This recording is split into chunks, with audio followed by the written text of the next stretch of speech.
Welcome back to The Explainer. Today, we are diving into a pretty revolutionary new idea about learning. In a world that's just flooded with AI and nonstop information, the old rule books for education, well, they're kind of falling apart. So the big question is, what's next? And this quote right here from Professor M. Yashar Ozden, it just says it all. He used to joke, "We've hired Google. Now it's this." And look, it might sound funny, but it signals this massive, massive shift. The actual tools we use to get knowledge have changed. And that, well, that changes everything. But here's the catch, right? What happens when our shiny new AI employee is an incredibly convincing liar? Professor Usden points out that these AIs can literally invent sources, cite them like they're real, and build this whole argument that feels completely solid. Then, people share it, and boom. A new reality is built, one that feels true, even if it's based on absolutely nothing. Now, to really get why this AI problem is such a big deal, we need to take a step back. Let's do a quick tour of how we used to think learning actually worked. And we've got to appreciate just how huge this is. Changing a paradigm, a whole way of seeing the world, is a monumental task. We're not just talking about new apps in the classroom. No, this is about completely rewriting the definition of what knowledge even is. So you can see a really clear progression here. First, we had behaviorism, where learning was all about stuff you could see, a change in behavior. Then came cognitivism, which saw the brain as this kind of computer, where learning was just storing new information. And most recently, we had constructivism, the idea that learning is this personal thing, building our own meaning. You see the pattern, right? We kept moving from the outside in. But just when we were getting the hang of this whole internal learning idea, the world threw us a curveball. A new force showed up that puts all those old models to the test, the post-truth era. So what even is post-truth?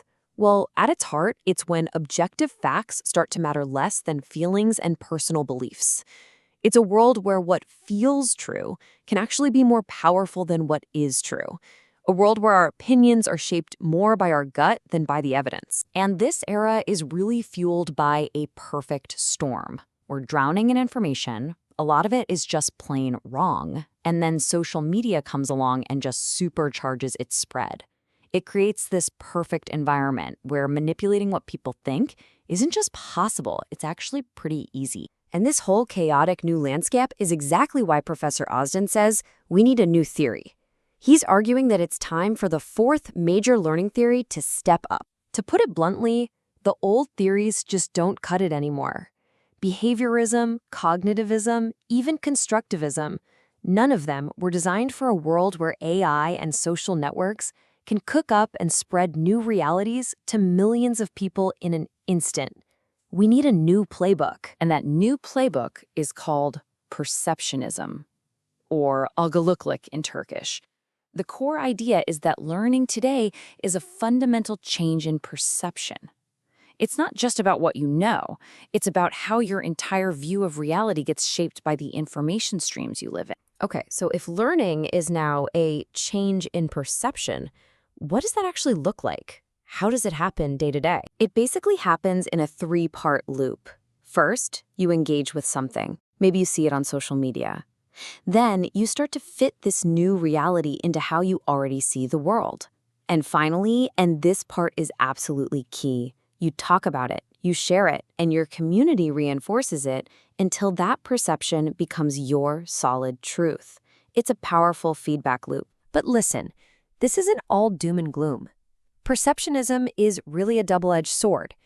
On one side, sure, it's a recipe for manipulation and misinformation, but on the other side, these exact same loops can be used for amazing collaboration, for new kinds of creativity, and for learning together.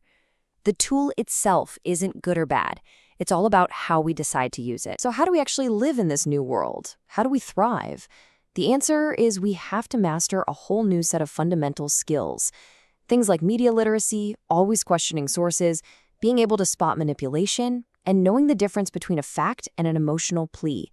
These are not just nice-to-haves anymore, they are quite literally survival skills for the 21st century. So all of this, It brings us to one huge final question. If learning itself has changed so drastically, what on earth happens to the place we built for it? What happens to school? Professor Ozden puts it beautifully. He says, the time has come to weigh anchor from this port. The message couldn't be clearer. We can't stay tied to the docks of the past. It's time to set sail into something new. And this is where we're headed. We're saying goodbye to the old industrial era school. You know, the one with brick walls and bells and rigid schedules. And we're saying hello to the school in the cloud, a learning environment that's totally personalized, borderless, timeless, and completely built around you. So, the school we all grew up with? It's becoming a thing of the past. In this new world of AI and constructed realities, the question isn't just, what should school look like? The real question, the one for all of us, is what should your school look like? That's the challenge ahead, but it's also the incredible opportunity.